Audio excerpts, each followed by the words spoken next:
Преспанскиот договор никогаш не ни бил услов за Македонија во ЕУ. Ова француски дипломат го изјави за македонската информативна агенција. Франција смета дека тој е од огромна историска важност, но дека тоа нема никаква поврзаност со процесот на проширување. За нас Преспа нема никаква врска. Тоа е историски договор, но не е директно поврзан со процесот на проширување.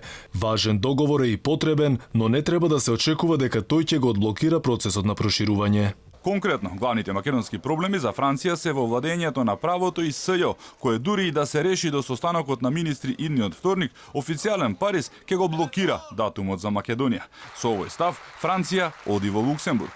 Неколку часа пред мија пак, веста за известната француска блокада на датумот ја објави и еминентниот Reuters. Ја пренесува изјавата на неименуван француски дипломат кој вели: Тие се уште не се подготвени, бараме да сторат дополнително напори.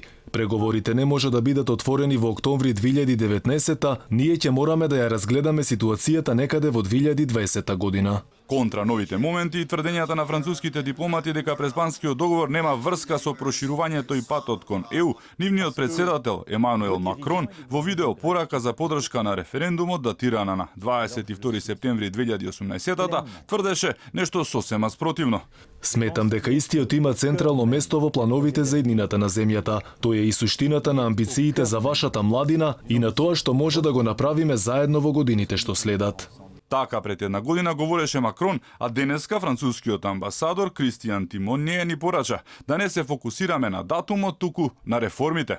Ние одиме заедно, датумот е една работа, но она што е поважно е принципот и дека одиме заедно. Ние сме мотивирани за тоа.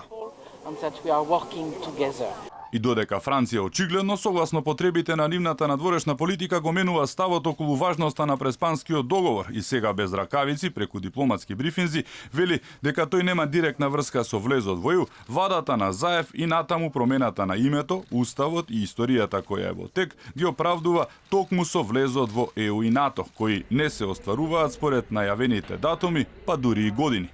За подсетување, референдумското прашање на неуспешното изјаснување од 30 септември 2018 гласеше: дали сте за влез во ЕУ и НАТО со прифаќање на договорот меѓу Република Македонија и Република Грција?